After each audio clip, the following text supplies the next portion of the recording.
नमस्कार दोस्तों, आपके अपने चैनल यामिनी ज्योतिष में बहुत बहुत स्वागत है। और आज एक और वीडियो बनाने जा रहा हूँ। जैसी एक लास्ट वीडियो बनाई थी उसी से रिलेटेड कुछ ये वीडियो है। और ये बहुत ही अच्छा एक सूत्र है, एक भृगुनंदी नाड़ी का बहुत ही अच्छा एक सूत्र है जो ऋषि मुनियों ने लिखा है। उसके बारे में थोड़ी सी चर्चा करेंगे। तो दो चीज़ें आज मैं आपको बताने जा रहा हूँ। तो वीडियो आरंभ करने से पहले सबका बहुत बहुत धन्यवाद जो लोग मेरा चैनल सब्सक्राइब कर रहे हैं। और आशा करता हूँ सब कुशल मंगल होंगे। भगवान गणेश जी से और भगवान शनिदेव से आराधना करूँगा सबके घर में सुख और शांति बनाए रखें। तो आइए वीडियो आरंभ करते हैं दोस्तों। यहाँ पे जो ऋषि हैं उन्होंने क्या प्रेडिक्शन किया है एक लगन कुंडली के आधारित पर। बाकी ग्रह इसमें अभी मैं नहीं लूँगा क्योंकि बाकी सब ग्रहों की इसमें ज़रूरत नहीं पड़ने वाली है।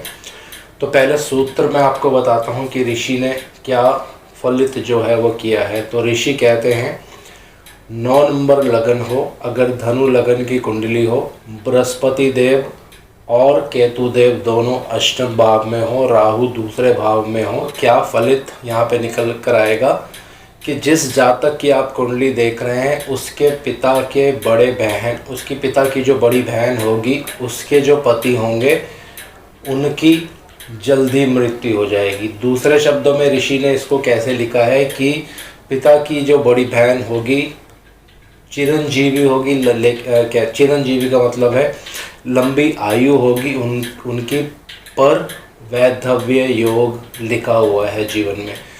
अब इस सूत्र को थोड़ा सा डिकोड करने की कोशिश करते हैं कि कैसे ऋषि ने ये प्रेडिक्शन करी है। बहुत ही इम्पॉर्टेंट कॉम्बिनेशन है। तो आइए इस सूत्र को अब कुंडली के माध्यम से समझने की कोशिश करते हैं। तो जैसा ऋषि ने लिखा है 9 नंबर लगन हो, बृहस्पति देव और केतु देव दोनों अष्टम भाव में होंगे। तो राहु देव है, ऑटोमेटिकली राहु देव यहाँ पे होंगे। बाकी सब ग्रह ऋषि यहाँ पे नहीं लिख रहे हैं, सिर्फ एक ही या मतलब 2 ही ग्रहों से यहाँ प्रेडिक्शन की गई है, बृहस्पति देव केतु देव से। तो क्या फलित ऋषि कहते हैं कि पिता की बड़ी बहन उनके पति की जल्दी मृत्यु हो जाएगी। यह तो जैसे उन्होंने फलित क्या किया है पिता की बड़ी बहन, तो पिता की बड़ी बहन कैसे देखना है पहले ये जानने की कोशिश करते हैं। ये बहुत महत्वपूर्ण है। यहाँ पर ये जातक की कुंडली है जिसकी हम कुंडली जिसके बारे में हम चर्चा कर रहे हैं। ये पिता की कुंडली नहीं है, ये आपको यहाँ पे याद रखना है। तो जातक से नवम भाव, तो ये नवम भाव जो होता है ये पिता का होता है। ये लास्ट टाइम भी मैंने शायद आपको उस वीडियो में बताया था, ये उनके पिता का भाव है। तो पिता से 11वां भाव, जब आप पिता इस वाले भाव पे उंगली रखेंगे 1 2 3 4 5 6 7 8 9 10 11, ये जो होगा ये पिता की बड़ी बहन का भाव है। ये पिता की बड़ी वाली बहन का भाव है। बड़ी यहाँ पे नहीं लिखा है। तो पिता की बड़ी बहन का भाव है। अब बहन के पति को कैसे देखेंगे यहाँ पे, तो बहन ये हो गया। तो सप्तम भाव जो होता है वो पति या पत्नी का होता है। तो ये पिता की बड़ी बहन के ये वाला जो भाव होगा ये उनके पति का भाव हो गया दोस्तों, यानी ये वाला। तो अब यहाँ पे फलित कैसे ऋषि मुनियों ने इसके बारे में लिखा है ये जानने की कोशिश करते हैं। तो अब पति के बारे में यानी बहन के पति के बारे में हमें अगर बात करनी है तो ये वाला भाव हमको देखना पड़ेगा। इसके स्वामी कहाँ पे गए हैं ये हमें देखना पड़ेगा। उसी से इस जो फलित है ऋषि मुनियों ने किया है। तो इस भाव के स्वामी यानी बहन के जो पति के स्वामी हैं वो अपने से अष्टम भाव में चले गए हैं, यानी मृत्यु वाले भाव में, प्रॉब्लम वाले भाव में। और साथ में बैठे हैं केतु देव। तो केतु देव भी मोक्ष के कारक प्लैनेट हैं, डेथ के प्लैनेट माने जाते हैं। तो इसीलिए ये जो सूत्र है तो इस तरह से डिकोड किया गया है कि पति के स्वामी अपने से अष्टम भाव में, साथ में केतु। तो बहन के पति की जल्दी मृत्यु लिखी हुई है। लेकिन बहन की आयु पे किसी तरह का कोई संकट नहीं है। बहन चिरंजीवी रहेगी, लेकिन वैधव्य योग जो है कुंडली में देखा जाता है दोस्तों। अब दूसरा सूत्र जो है भृगुनंदी नाड़ी का है, उसमें ऋषि मुनियों ने एक डिकोडिंग करी है 2 प्लैनेट्स को लेकर, तो उसको जानने की कोशिश करेंगे।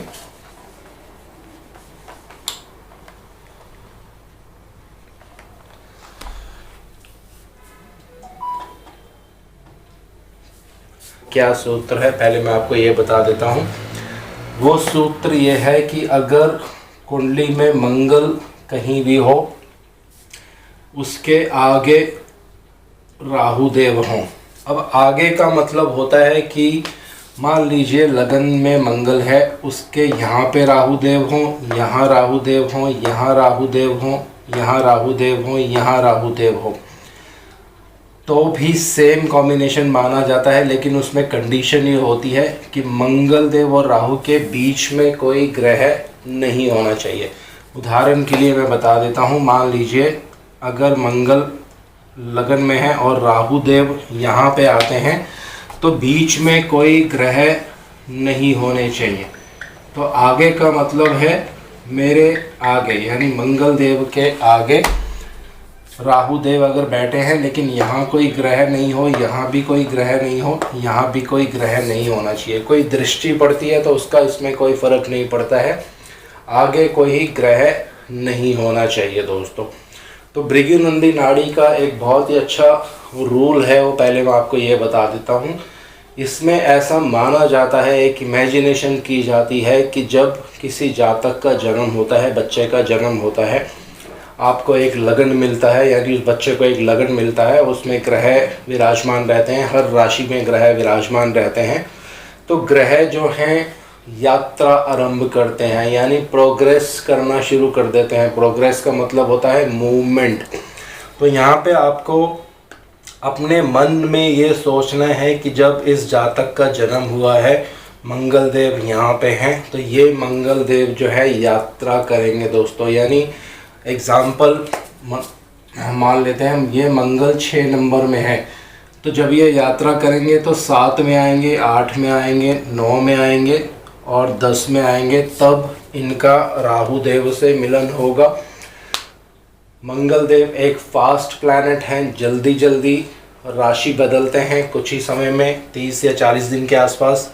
तो ये मंगल देव यात्रा करेंगे, राहु देव से मिलेंगे। तो भृगु ऋषि ने इसमें क्या फलित जो है वो किया है, वो ये है कि ऐसा व्यक्ति जिसकी कुंडली में मंगल देव के आगे राहु देव होगा, बीच में कोई प्लैनेट नहीं होना चाहिए, तो ये व्यक्ति कर्ज के चक्कर में या किसी कोर्ट केस के चक्कर में अपनी प्रॉपर्टी बेचेगा दोस्तों। अब यहाँ पे प्रॉपर्टी को क्यों लिया गया है, कोर्ट केस को क्यों लिया गया है, इसका बहुत महत्वपूर्ण यहाँ पे योग है।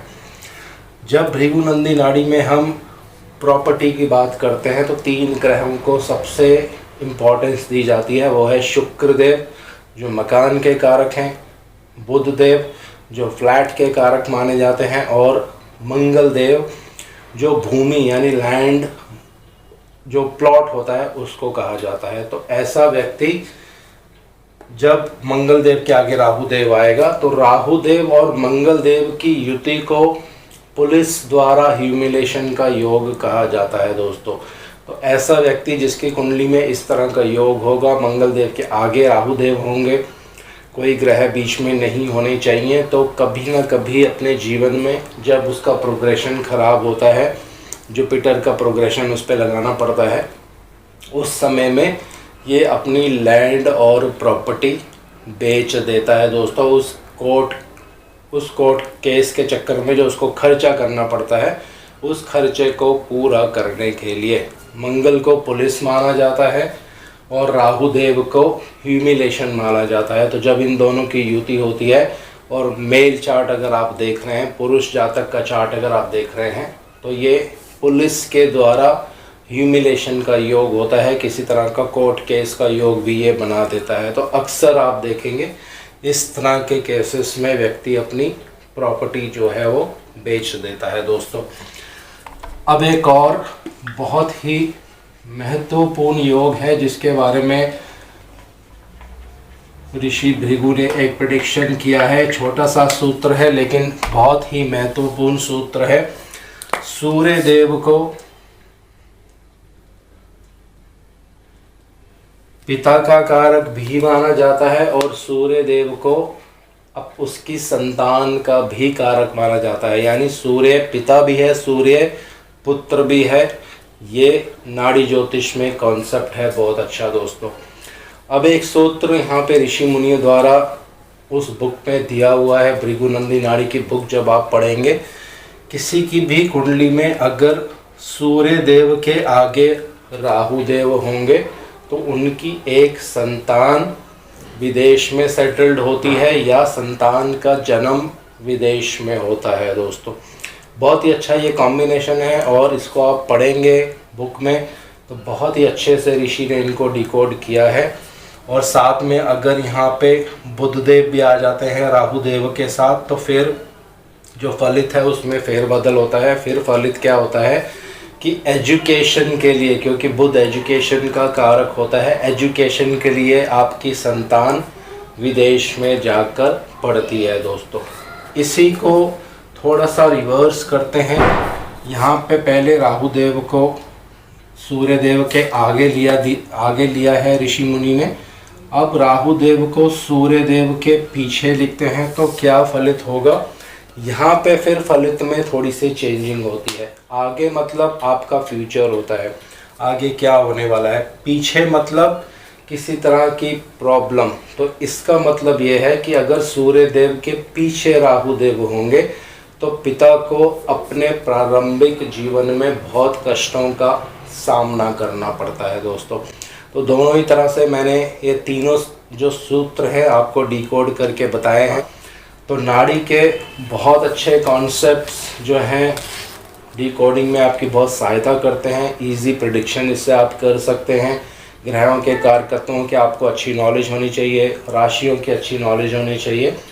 तो इसी को जो लोग मेरे साथ कोर्स करना चाहते हैं वो नेक्स्ट संडे को मेरे साथ डेमो क्लास ज्वाइन कर सकते हैं। किसी कारणवश आज डेमो क्लास नहीं हो पाई थी लेकिन नेक्स्ट संडे को 100% हम डेमो क्लास करेंगे रात को 8:30 बजे। तो जो लोग मेरे साथ जुड़ना चाहते हैं मेरे को व्हाट्सअप कर सकते हैं। मेरा व्हाट्सअप नंबर स्क्रीन पे फ्लैश होता रहेगा दोस्तों। तो आज इस वीडियो को यहीं विराम दे रहा हूँ। ऐसी और अच्छी वीडियोस जिसमें बहुत सारे जो सूत्र हैं वो डिकोड करेंगे। तो आज इस वीडियो को यहीं विराम देता हूँ। जय शनिदेव।